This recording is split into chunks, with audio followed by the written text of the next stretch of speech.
Hola alumnos de octavo grado, este día les voy a explicar el contenido de la semana. Comenzamos la clase con el ejemplo 3.1. Encuentra los triángulos que se sobreponen exactamente al triángulo 1. Tienen que observar el triángulo 2, 3, 4, 5, 6, 7 y 8 y ver cuál o cuáles de esos triángulos se pueden sobreponer de manera exacta sobre el triángulo 1. Muy bien, espero que ya hayan seleccionado los triángulos que se pueden sobreponer exactamente sobre el triángulo 1. ¿Qué pasaría si nosotros volteamos el triángulo 1? Observemos, este es el triángulo 1. Si lo volteamos, obtendríamos este triángulo, que es el triángulo 4. ¿Qué pasaría si giramos el triángulo 1? Al hacer un giro del triángulo 1, obtendríamos el triángulo 8. Por lo tanto, los triángulos que se sobreponen exactamente al triángulo 1 son el triángulo 4 y el triángulo 8. Muy bien. ¿Por qué empezamos la clase con ese problema? Porque el tema que vamos a abordar es la congruencia. Dos figuras planas son congruentes cuando se sobreponen exactamente después de mover o dar vuelta a una de las dos. Es decir, que el triángulo 1 es congruente con el triángulo 4 y el triángulo 1 es congruente con el triángulo 8 también, porque recuerden que se sobreponen exactamente. Congruente se representa con el símbolo que observamos acá, que son las dos líneas que nos representan el igual y esta pequeña curva que ustedes observan. Vean lo que podemos hacer nosotros con una figura. Por ejemplo, podemos girarla, ¿verdad? Y a eso le llamamos una rotación. También podemos voltear una figura para obtener otra figura congruente y a eso le llamamos reflexión. Y también podemos deslizar una figura y obtener otra congruente a ella y a eso le llamamos traslación. Estas tres son las transformaciones: girar, voltear y deslizar. Ustedes pueden observar que en cualquiera de las tres transformaciones, la forma sigue siendo la misma y se mantiene el tamaño de los ángulos y también la longitud de sus lados. Cuando dos figuras son congruentes, se dice que los vértices, lados, ángulos de una de las figuras corresponden respectivamente a los vértices, lados y ángulos de la otra figura. Los segmentos correspondientes de dos figuras congruentes tienen la misma medida, al igual que sus ángulos correspondientes. Muy bien, en esta parte quiero recordarles cómo nombrar un lado, cómo nombrar un ángulo. En este triángulo denotamos AB como este segmento que corresponde también a un lado del triángulo. Un lado es un tipo de segmento. Entonces, si nosotros queremos referirnos a este lado, lo que tenemos que hacer es colocar la A y la B en mayúscula porque son los vértices que delimitan ese lado. Y le colocamos una línea sobre ambas letras. De esa manera nos podemos referir a un lado. Para designar un triángulo cuyos vértices son A, que es este punto de acá, B, que sería este punto, y C, que es este punto, utilizamos la simbología que observamos en pantalla. Se dibuja un pequeño triángulo y luego se colocan los vértices. Las letras mayúsculas sirven para representar los vértices. Entonces tenemos el triángulo ABC, que es este triángulo que nosotros tenemos de color azul.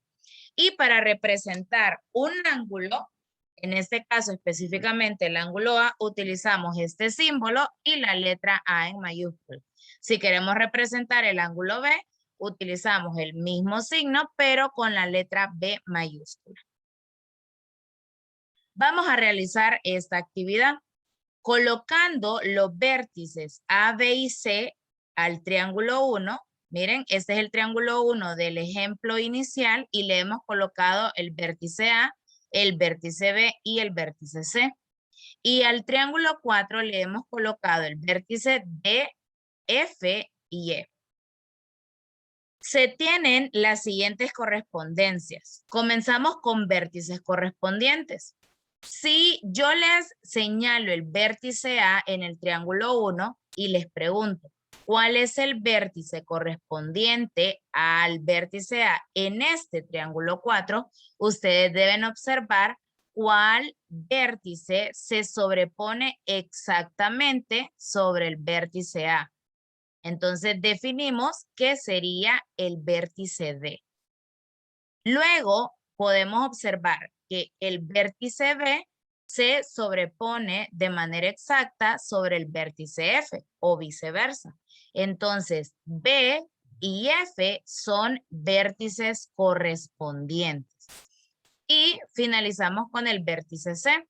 El vértice C es correspondiente con el vértice E. De esa manera ya tenemos la correspondencia entre los vértices. Ahora vamos a formar la correspondencia entre los lados. Comenzamos con el lado AB. Si observan, inicié nombrando el vértice A, luego el vértice B para formar el lado. Entonces, el lado AB. ¿Cuál sería el lado correspondiente en el triángulo 4? Sería DF. Entonces ya tenemos la primera correspondencia de lados. Lado AB y el lado DF. Recuerden colocar la línea sobre ambas letras en mayúscula para denotar o nombrar un lado. Veamos ahora el lado BC, que sería este lado. Si observamos el triángulo 4, su correspondiente sería FE. Entonces, de esa manera ya tenemos la correspondencia entre el lado BC y el lado FE. Y finalizamos con el lado AC y su correspondiente DE. Ya tenemos vértices correspondientes y lados correspondientes. Ahora vamos con los ángulos correspondientes. Y en el caso de los ángulos correspondientes se mantiene lo mismo que con los vértices. El ángulo A sería correspondiente con el ángulo D, al igual que el vértice A es correspondiente con el vértice D. Luego, el ángulo B es correspondiente con el ángulo F. Y el ángulo C es correspondiente con el ángulo E. Estas son las tres correspondencias que les mencionaba. La de los vértices, los lados y los ángulos. Y en el diagrama que vamos a observar ahorita, vamos a poder identificar las partes que se corresponden. Tenemos acá que el triángulo ABC es congruente con el triángulo DFE. Aquí me faltó el símbolo del triángulo, pero se debe colocar. ¿Cómo podemos hacer nosotros para identificar vértices, lados y ángulos correspondientes? Vamos a realizar lo siguiente. Yo le puedo asignar a este vértice el número 1, a este otro le puedo asignar el número 2 y a este le puedo asignar el número 3. Voy a hacer lo mismo con los vértices del otro triángulo, porque me están diciendo que son congruentes. Entonces a este le voy a asignar el 1, a este le voy a asignar el 2 y a este le voy a asignar el 3. Vean la correspondencia.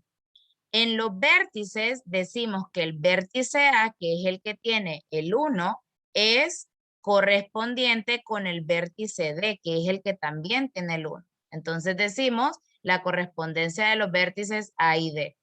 También ocurre con el vértice B y su correspondiente vértice F, Y también ocurre con el vértice C y su correspondiente vértice E.